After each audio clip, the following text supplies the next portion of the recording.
Jets versus Dolphins part 2. It's a revenge spot as the Jets head to South Florida. Let's preview the game right now.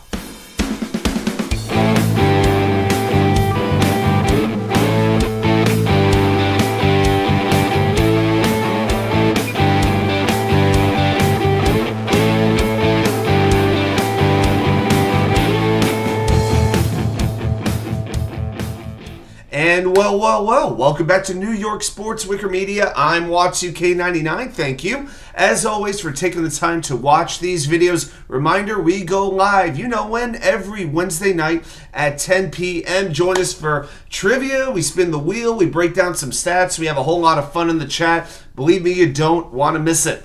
Okay, but we're here to talk about Sunday afternoon, Jets versus Dolphins down in South Florida. Miami coming off an unbelievable 28-27 loss to the immortal Tennessee Titans on Monday Night Football. They're up 27-13 with 4:34 to go, and they blew it. Now, Miami, this is a big game for them because they can clinch the AFC East with a win and a Buffalo loss to Dallas on Sunday. Miami does have a pretty tough schedule the rest of the way, taking on Buffalo, Dallas, not easy. All right, so this game is going to be pretty important to them. But let's preview that matchup right now. First, when the Dolphins offense has the ball against the Jets defense, this is sort of the marquee matchup. Miami is second in the league in DVOA.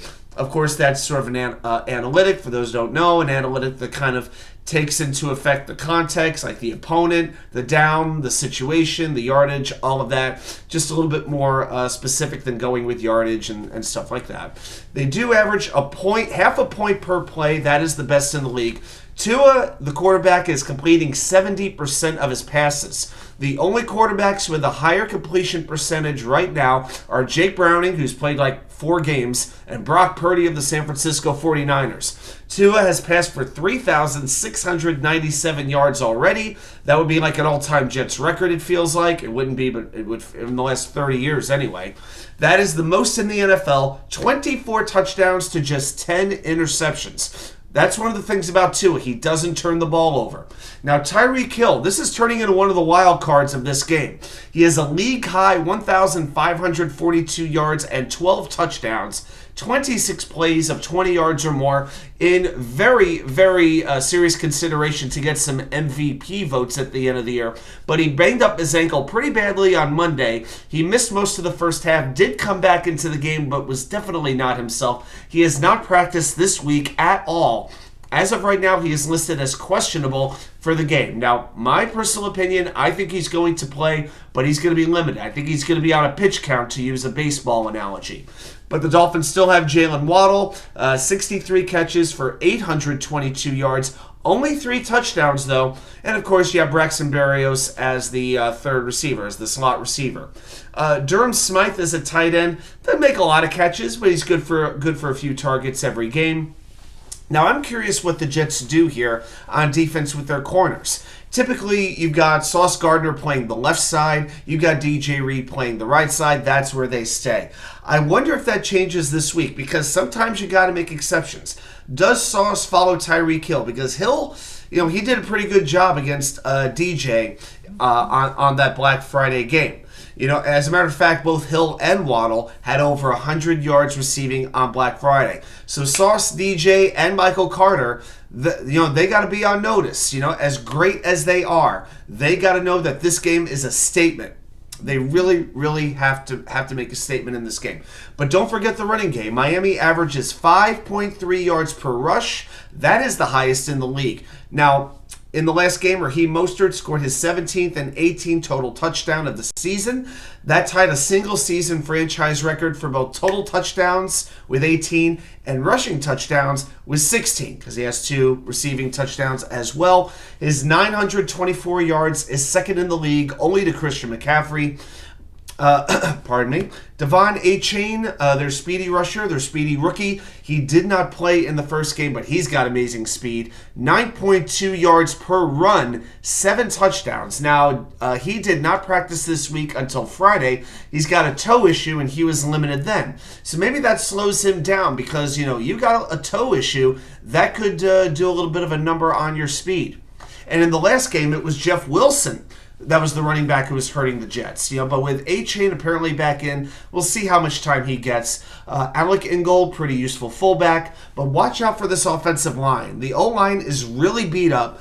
Austin Jackson, their right tackle, he is the only offensive lineman still in the starting lineup going back to week 1 after injuries to terronarmstead, Isaiah Wynn, Rob Hunt, and now Connorwilliams. Williams, the center, tore his ACL on Monday, obviously out for the year.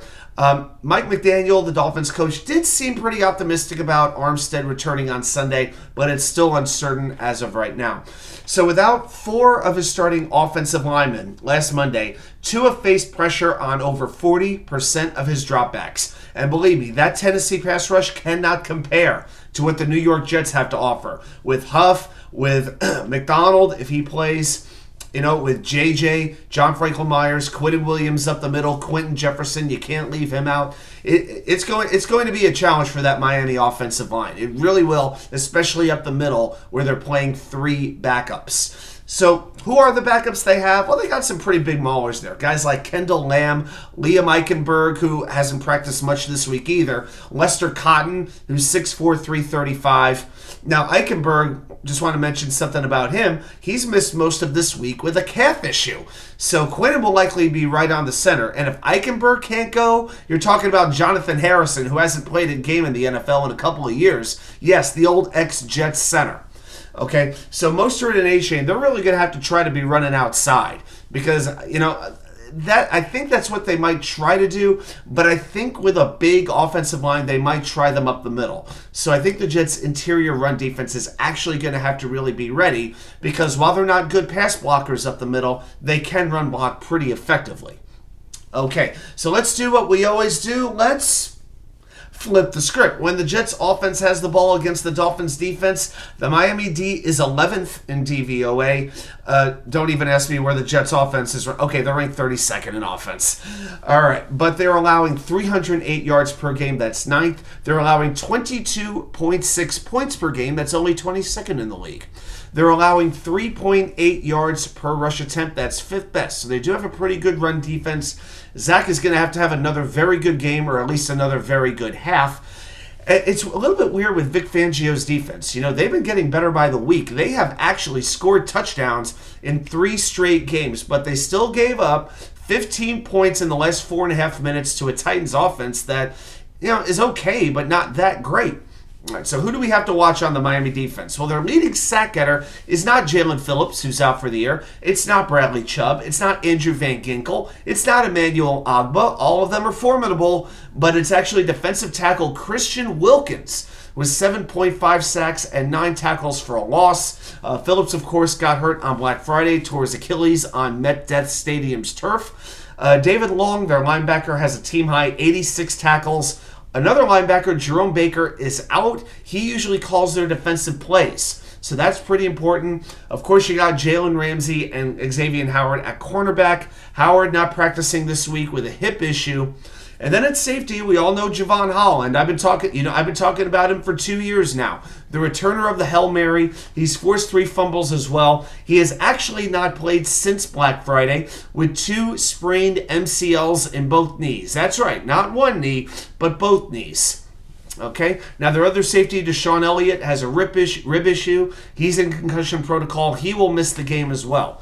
So what it comes down to for me is obviously Zach, but how will the offensive line block for the Jets? Now, we know mekhibecton wasn't great last week. He allowed a few pressures, but again, his ankle is not 100%. He's just fighting through it the best he can. LT, I said LT for Laken Tomlinson, forgive me. He's pretty much a rock, never misses a snap. Joetippmann continues to dominate, especially in pass blocking. Even last week, Jason Hanser and Billyturner played well. Got to give them credit.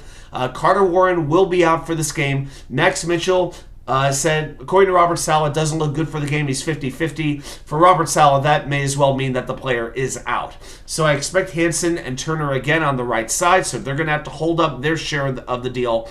Can a second receiver step up, though? Is it Conklin? Is it Xavier Gibson?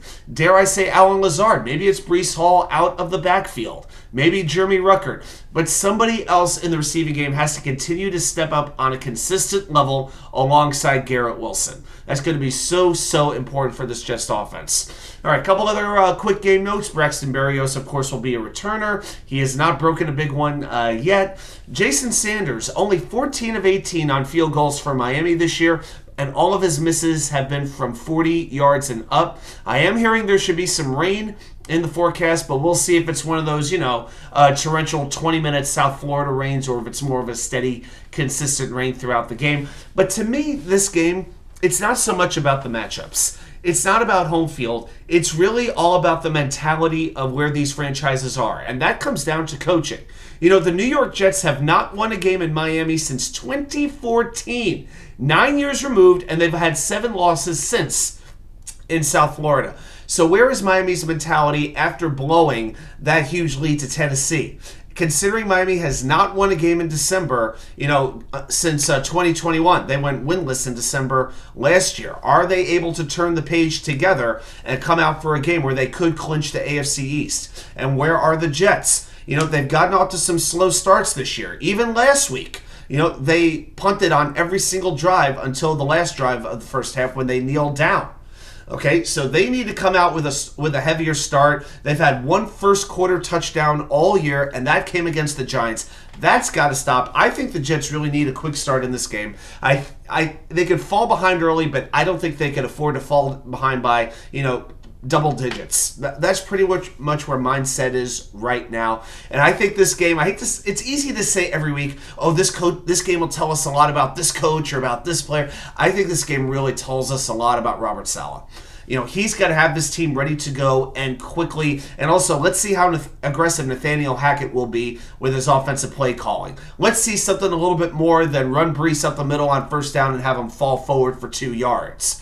Because the Jets offense really started cooking when they threw a little bit more on first down and kind of worked the run off of the pass. So I'm excited to see what happens. A couple other quick notes. If you're still looking at playoff positioning, if you're still holding on to the dream, if you are, the 3 games to watch. You want Dallas to beat Buffalo, Detroit to beat Denver, and Tennessee to beat Houston, and C.J. Stroud's not playing in that game. So I got a pretty optimistic feeling about that Tennessee game in particular. Okay, a couple quick notes for the Virginia Jets fans. 1 o'clock Sunday, AJ Gators White Elephant Gift Exchange. If you would like to participate, please bring a wrapped gift. We will do the we'll have the whole White Elephant gift party at halftime. Also bring a dessert to share if you wish. And there may be an appearance by Santa Claus and his elf. We are pulling a few strings. We got a big budget in this club. So we're making a couple of calls. We're even calling, even calling long distance. But but we may have a few things in the work. Well, thanks everybody for watching. Let's enjoy the game on Sunday. And I'll see you right back here with more content from you know where. The Wicker Chair.